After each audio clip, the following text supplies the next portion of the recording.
Start.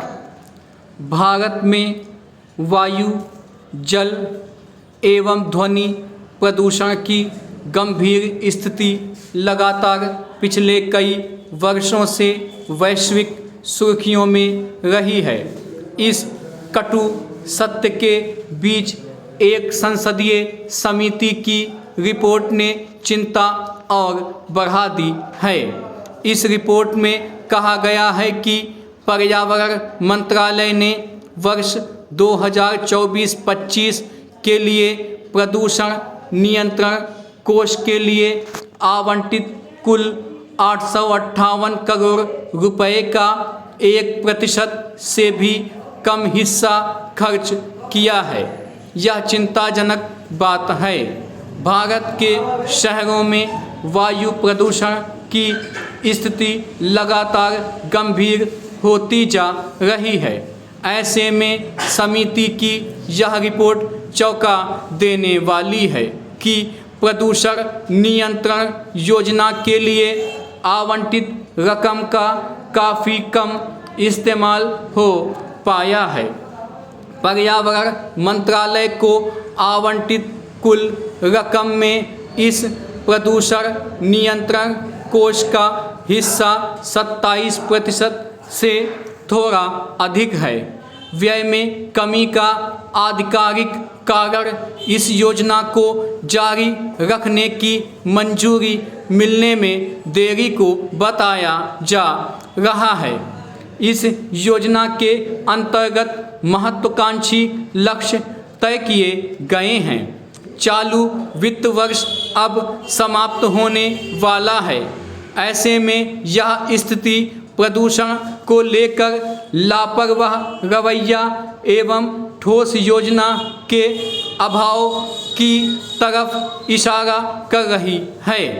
Bharat में वायु, जल एवं ध्वनि प्रदूषण पर नज़र रखने के लिए 2018 में प्रदूषण नियंत्रण योजना शुरू की गई थी और इसके लिए पूरी रकम सरकार ही उपलब्ध करा रही है।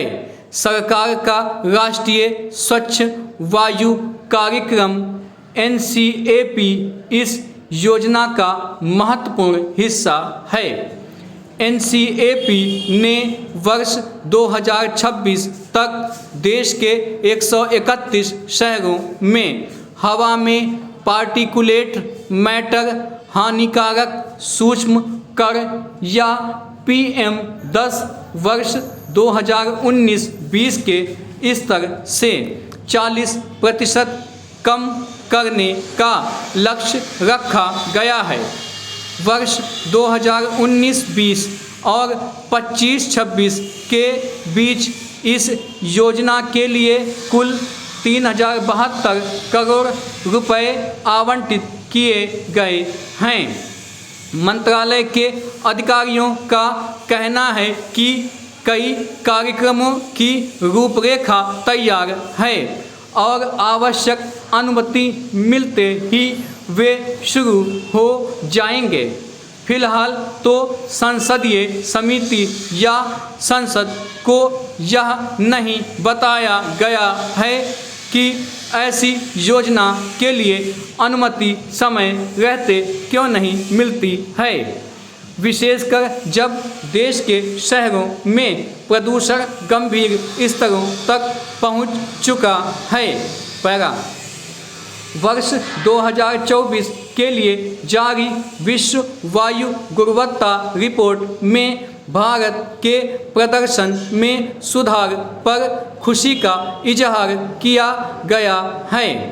इस रिपोर्ट में भारत तीसरे से 5वें स्थान पर पहुंच गया है और PM 2.5 स्वास्थ्य के लिए सर्वाधिक हानिकारक का स्तर 54.5 से कम होकर 50.6 माइक्रोग्राम प्रति घन मीटर रह गया है।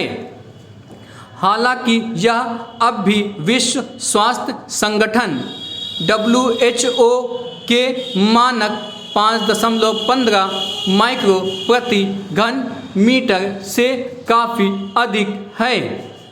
इस रिपोर्ट में भारत की स्थिति सुधरने के बावजूद दुनिया के 20 सर्वाधिक प्रदूषित शहरों में 13 भारत के ही हैं, जिनमें राष्ट्रीय राजधानी नई दिल्ली दूसरे स्थान पर है।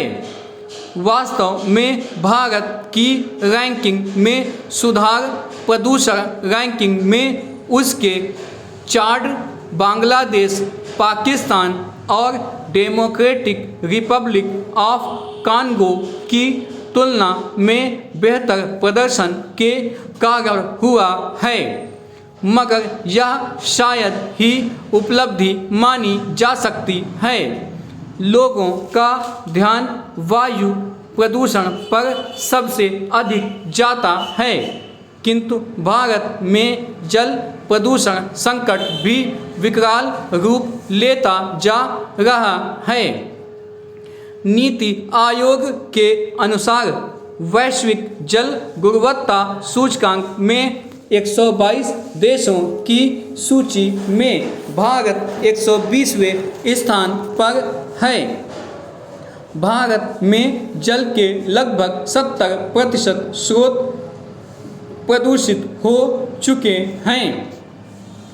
खराब आबो हवा और जल के कारण देश में उत्पन्न सार्वजनिक स्वास्थ्य संकट को देखते हुए प्रदूषण नियंत्रण कार्यक्रमों को निरंतर जारी रखना चाहिए और इसमें किसी प्रक्रियात्मक देरी जैसी अनुमति मिलने में विलंब की रत्ती भर भी गुंजाइश नहीं है।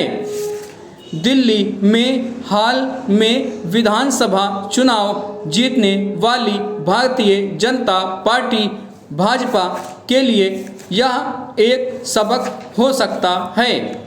सोमवार को दिल्ली की मुख्यमंत्री ने बजट प्रस्तुत करने के दौरान कहा कि दिल्ली में वायु एवं जल प्रदूषण से निपटना उनकी सरकार की शीर्ष प्राथमिकताओं में है। मुख्यमंत्री ने पर्यावरण एवं वन विभाग के लिए 506 करोड़ रुपए की बड़ी रकम आवंटित की है, जिनमें वायु एवं जल गुणवत्ता नियंत्रण प्रणाली भी शामिल है। हालांकि इस प्रक्रिया का पूरी दस्ता के साथ प्रबंधन करना एक चुनौती है।